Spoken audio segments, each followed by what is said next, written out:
আসসালামু আলাইকুম।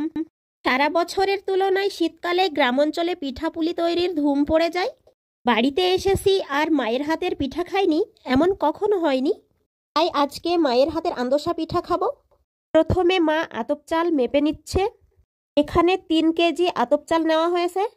এখন চালগুলো পানিতে ভিজিয়ে রাখবে 5-6 ঘন্টার জন্য। চাল ভিজে যাওয়ার পর ভালো করে ধুয়ে পানি ঝরিয়ে নিতে হবে। ভেজা চালগুলো গামছার উপর উঠিয়ে নেওয়া হচ্ছে যেন দ্রুত পানি ঝরে যায়। পিঠা তৈরির জন্য ঢেকিতে চাল কুটে নেওয়া বা গুঁড়ো করে নেওয়া হবে। গ্রাম বাংলার ঐতিহ্য ঢেকি এখন আর সচরাচর দেখা যায় না।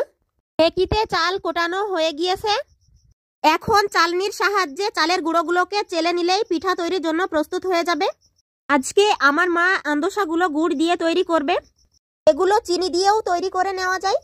হাঁড়িতে গুড় ঢেলে নেওয়ার পর এলাচ গুঁড়ো আর স্বাদমতো নুন দিয়ে গুড় জাল করে নিতে হবে। 3 কেজি চালের গুঁড়োর জন্য 2 কেজি গুড় যথেষ্ট।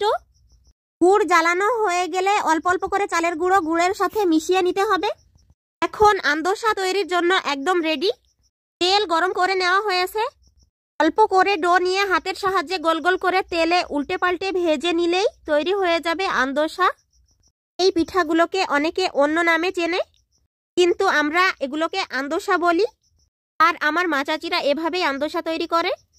আশা করছি ভিডিওটা অনেক বেশি ভালো লাগবে। ধন্যবাদ সবাইকে।